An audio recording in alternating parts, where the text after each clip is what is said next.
5 ideas I believe will make Battlefield 1 a more enjoyable experience overall for everyone. Ever since Battlefield 1's release in late October last year, it's fair to say that DICE have been listening to the community and have been implementing new ideas and overall game changes to improve the experience for everyone. But with that, I still feel there could be more, smaller and larger features added to the game to keep the game enjoyable overall. So I have put together a list of 5 ideas that I often think about in regards to things I feel are missing or could be improved within Battlefield 1.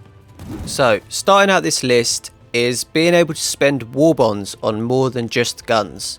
As some of you may know, once you start to hit those higher ranks, you just have a huge amount of these WARBONDS left over doing absolutely nothing.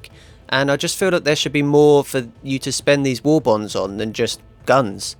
WARBONDS is kind of one of those things that you even forget is a part of the game after a while. Once you hit the mid-20s and you've unlocked the guns that you want to use, you completely forget they're even there until you go back later on and you see that you've got over 8,000 like I have. WARBONDS just sat there doing absolutely nothing.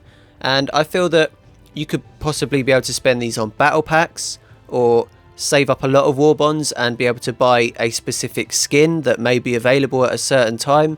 Anything that you could bring to the game just to use up this whole idea of WARBONDS, I think would be a good idea, and I think should definitely be looked at. So second on the list, and this is a big one for me because of the fact that I can't choose this option, and it's being able to search for a fresh game. Now this only really applies to the Operation game mode. So Operations was my go-to when Battlefield 1 was first released. I loved the initial idea of the game mode, and after actually playing it I was even more impressed.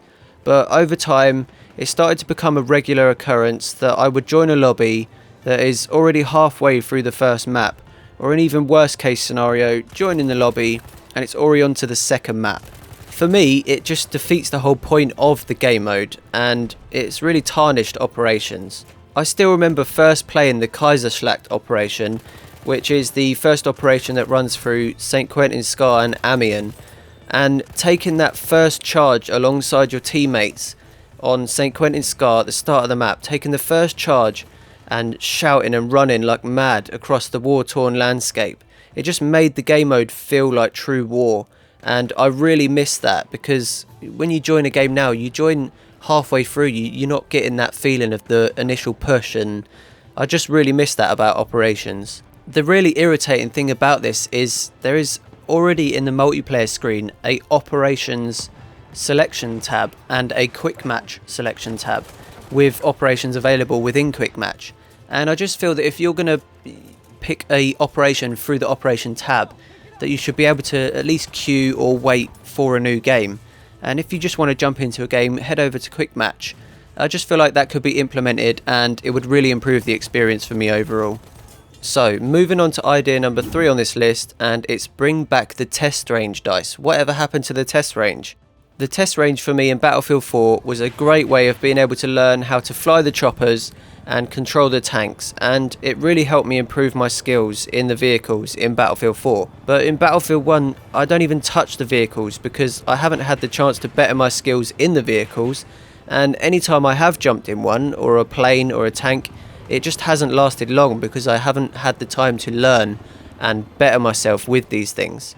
Even when it comes to the weapons, I would still like to be able to spend time on the test range messing about with all the guns and get comfortable with a new gun before I go running onto the battlefield with it.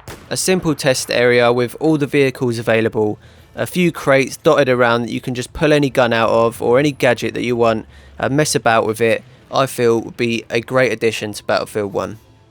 So moving on to idea number 4, and it's about introducing more custom game modes. Now when Battlefield first came out, we only had the option of the regular game modes, Team Deathmatch, Domination, Conquest, War Pigeons and Operations, and we never expected to be hit with a new custom game mode every month, and it gave Battlefield 1 a breath of fresh air, and I really missed that feeling. First we had Fog of War, then we had Line of Sight, and now the fan favourite, or it's definitely my favourite, is Back to Basics. What I want to know from you guys is, do you have any cool ideas for a new custom game mode? If so, leave your ideas down below in the comments and I'll be sure to read them. If you watch my channel, you'll know that I love to play with no HUD every now and again, and I would love to see a no HUD game mode. I'd be getting stuck right into that. So finally, on to idea number 5 on my list of improvements, is earning battle packs as you rank up. Yet again, another feature that is missing from Battlefield 1 that was in Battlefield 4 alongside the test range. It's a shame this feature was also missing in Battlefield 1. I'm not sure why DICE decided on leaving this particular feature out of the game. The only reasons I can think of is that in Battlefield 4 there were far more weapon camos and attachments available, whereas in Battlefield 1 there's not quite a lot of weapon or vehicle skins available. But maybe they just wanted people to play longer and try harder to get those skins instead of dishing out battle packs on the rank ups. They could have at least given us battle packs every 5 ranks or so. I mean, you get the standard battle pack within the first 20 ranks, then you get a enhanced, and then maybe a superior towards the last 10 levels, 90 to 100, I don't know. They just could have given us something rather than nothing. So the future of Battlefield 1 is in our hands more than we think. DICE listen to our feedback a lot, so if you have any ideas, let them be heard, and get into forums or even leave comments on videos like this. You could search across YouTube and just leave your comments down, and I'm sure that DICE, maybe they will find your idea one day, and hopefully these new ideas can be implemented into the game. So that's it for my 5 ideas to improve Battlefield 1, guys. If you enjoyed the video, leave me a thumbs up. If you didn't, a thumbs down. Remember to subscribe for more videos, and I'll see you in the next one.